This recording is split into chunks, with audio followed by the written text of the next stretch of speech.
All right, let me start with a question. How uncomfortable do you think you would be if you had to live out of your vehicle for a week, or maybe a month, or maybe a year? Could you do it? What would you need? Um, what if you had a soft bed?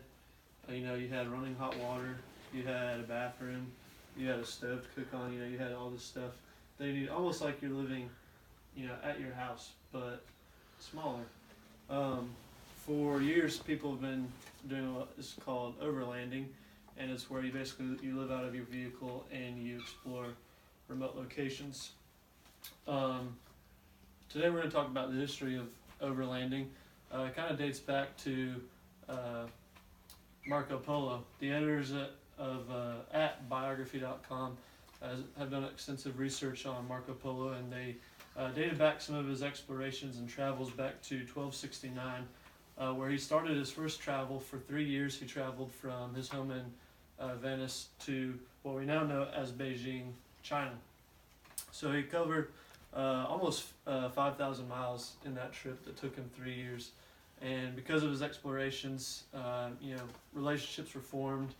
The whole continent was discovered, and the expanding of civilization. So a lot has come from overlanding over the years. For my own preparation for this speech, and just in general, I've engulfed myself in the spirit of overlanding by doing research and learning more about products that are on the market today, or what people have used in the past. But through my whole life, I've done a lot of camping and spent a lot of time outside and traveling remote areas. So we'll start with beginning about how travel has changed.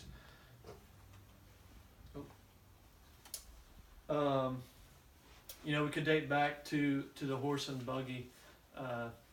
Now, you might not have pictured a horse and buggy traveling on remote areas, because most of the time I think when a new vehicle is developed, it's for in-town or cross-country kind of things. But sometimes we just understand how people have pushed the limits of vehicles, like a horse and buggy. And then when we got to the World War eras, in the famous Jeep Willys, very famous for being able to handle a lot of terrain that other vehicles, horse and buggy or things, couldn't handle. And the Russians actually developed a track system for the Jeep so that it could travel across rugged terrain more easily.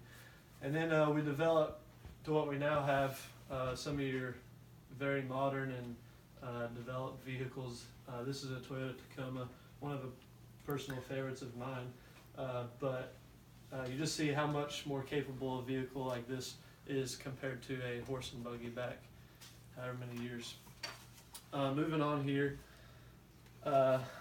So you have your vehicle. Now you need a way to go out. You need to know where you're going, and so a lot of people, obviously, you would need to navigate. And began with a simple compass, and has developed into now you have handheld GPS units. You have in-dash GPS units in many of the vehicles today. And so you might wonder, if you're going to go overlanding, what do you need to do? You've got a vehicle that's capable. You've got a GPS. Well, really, the first thing you do is pick a destination of where you want to go, and then it can be as easy as setting the GPS to go, and you just head towards that spot. It might take you a day to get there. It might take you a week to get there, and you might make stops along the way as you see stuff down the road, or you might do research and plan out your route. Navigate that way as well. There's a lot of great areas in the southeast, particularly in our region. A lot of people like to go and travel through the Outer Banks. You can spend a whole week going up and down the Outer Banks, traveling on the beaches, and as well as the mountains, Appalachian Mountains. A lot of people travel through there as well and stay backcountry. The Merriam-Webster defined navigation as the process or activity of accurately ascertaining one's position and planning and following a route. And so, with the different units that they have for vehicles, for being able to help you always maintain awareness of your position, where you're at, so that you can stay safe. The third thing I'd like to talk about today is necessities of gear that have developed over the years. Three that we're going to talk about particularly real quick. First one being your lighting. Early years, lighting might have just been a kerosene lantern or a propane lantern. Today, as this picture is up here, I have a few over here of these lights that actually charge with the solar panel. There's no battery. Well, there's a battery in it that is charged by that solar panel, but you don't have to maintain the batteries or anything. You just set out in the sun for a few hours, and it charges up, and you've got light that way. And so that's a very popular product today. The second thing is your water supply. You know, as you're out, you might not be able to have access to clean water for a few days, and so there's a ton of different things out today to clean your water, a filter or tablets, things that way. And then this is a very popular thing today. It's actually a stove. It might not look like a stove because it's so small, but actually all of this collapses into this canister on here where you would boil your water. So it's very very small and easy to pack or to use as well.